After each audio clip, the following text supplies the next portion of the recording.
Welcome to this episode of Chatting with Staxx. I'm your host, Bill Staxx, and today I got Matthew Rice. What's up, What's man? up, man? What's up, buddy? Chilling. How you doing, man? How you been, man?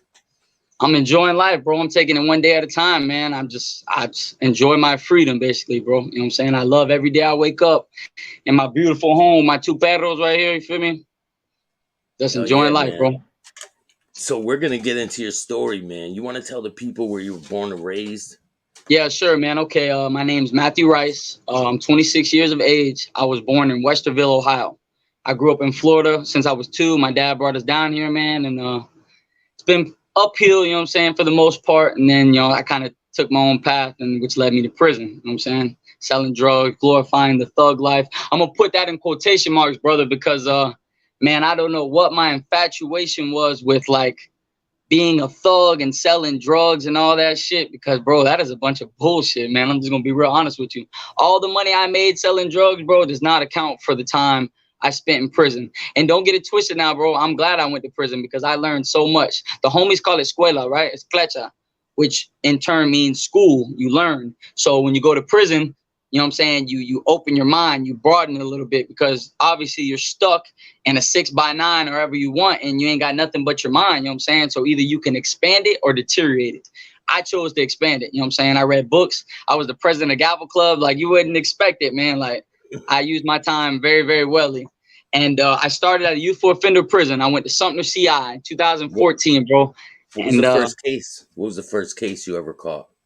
well, I only had one case, bro. I've only been in trouble one time my entire life, and I went to prison for it for 10 years. And they tried to give me life in prison at first, actually. Yeah, man, you can look me up. My DC number is 148330. Feel me? You can look it up on FLDOCinmatesearch.com.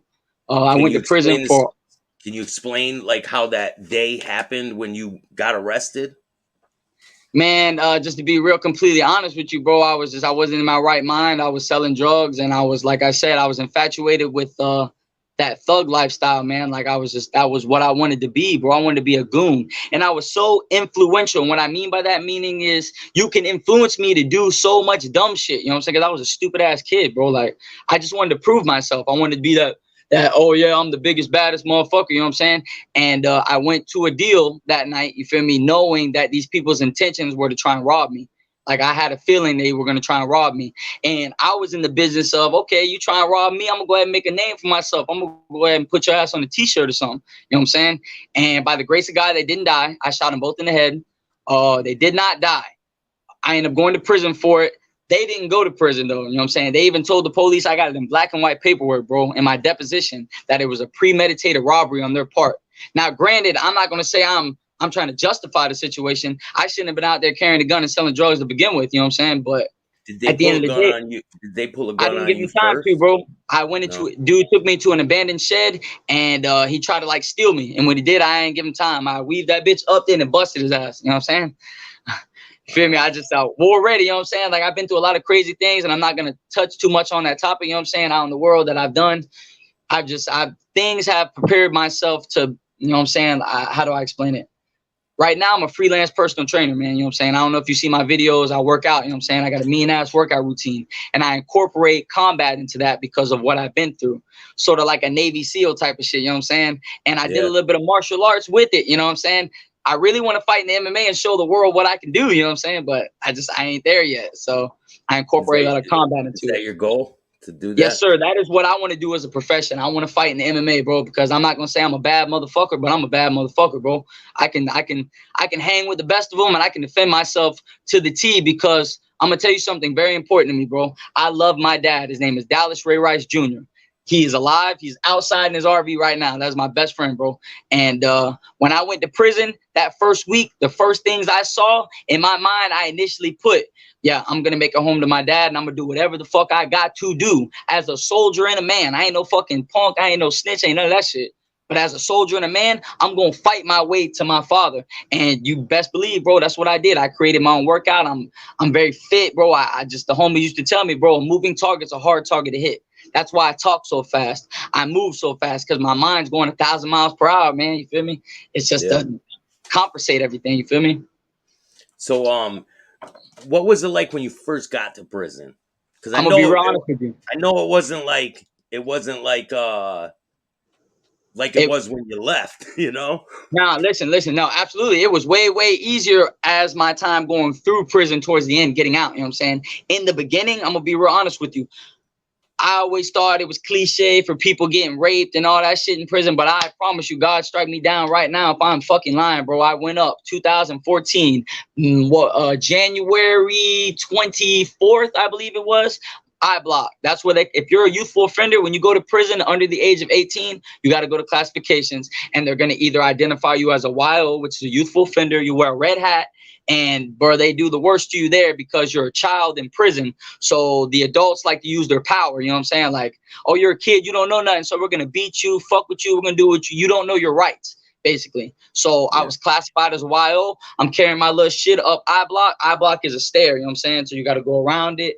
And the dorms, there's 4 of them. You got 2 on this side, 2 on this side, and you're housed with adults now. You know what I'm saying? They house you with adults or adult orderlies. So I mean, it's really whatever. But I'll never forget it. My first week, I'm walking down that fucking tier, bro. And if you've ever been to Lake Butler, which is in Florida, it's real deal old school prison, man. It's bars and that's what it is. There ain't no doors, just like bars and tiers. I'm walking through there, and this is what fucked me up the most, man. Excuse my cursing, but this is what messed me up the most is that it was a jit raping another jit. You know what I'm saying? It wasn't like a grown man that had been down 40 years, 30 years, you know what I'm saying, taking some ass. No, it was a fucking kid raping another kid, bro.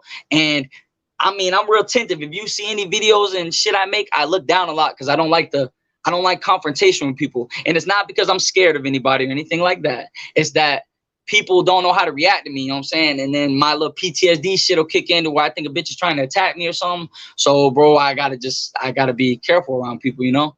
Yeah. And just remembering seeing that shit, bro. And it was a big white dude raping a little black jit. I'll never forget it. And I just remember hearing him crying, and I was celled right next to him, cell 13, man. 2113 up. I'll never forget that shit.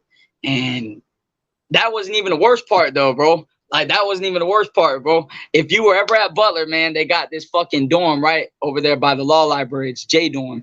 All right. And I wanted to get tatted up. This is before I started getting all my ink, because all my ink means something. Back then, I was going to get a bunch of shit just to get it. Every Did you tattoo have on my body. tattoos? Did you have No. tattoos back then? Damn, bro. Let me show you what I look like. Fuck, man. Do I got a picture around here? I'd love to show you what I looked like You before I got went you to got prison. pictures on your Facebook, Yeah, right? you can see that. So I have pictures on my Facebook. I'll put a I had picture into nothing. this video. I'll put a picture Yeah. into the video. Bro, I didn't have any tattoos, and most of my tattoos were done pick and poke. Almost all of these bitches were done with a pick and poke. I got quite a few dudes that have done my shit. Yeah, man. Yeah, pick and poke staple game. Anyway, Wow. I was telling you right, J dorm. Tricking in prison. I guess say the prostitution trade. You could say down here in Florida, bro, because you know you got fags in prison, bro, and believe it or not, if you're very observant, bro, you'll see a lot of crazy ass shit, bro. And I went down to J dorm to get tatted, bro. And I'm very vigilant of my surroundings. I'm constantly on the lookout. You know what I'm saying? I'm watching. So I'm posted up with this dude. We're talking. And at first it didn't register in my mind what I was seeing. But I watched this dude, dog. He's a stocky black dude with goals, man. He's a big motherfucker, right? Got a big ass sack of canteen. He's walking to the cut. There's a dude, and he's like posted up like this. He's got his like foot on the locker. They got these big ass lockers, right? And dog drops his canteen bag over there. They're talking. I'm too far a distance to hear what they're saying, you know what I'm saying? But I'm just peeping game because there's not that many people in there. So, and I'm not laughing because it's funny. I'm laughing because, like, dog, like, that was so long ago, 10 years ago, bro. And I'm sitting right here telling you the story. I'd never think this.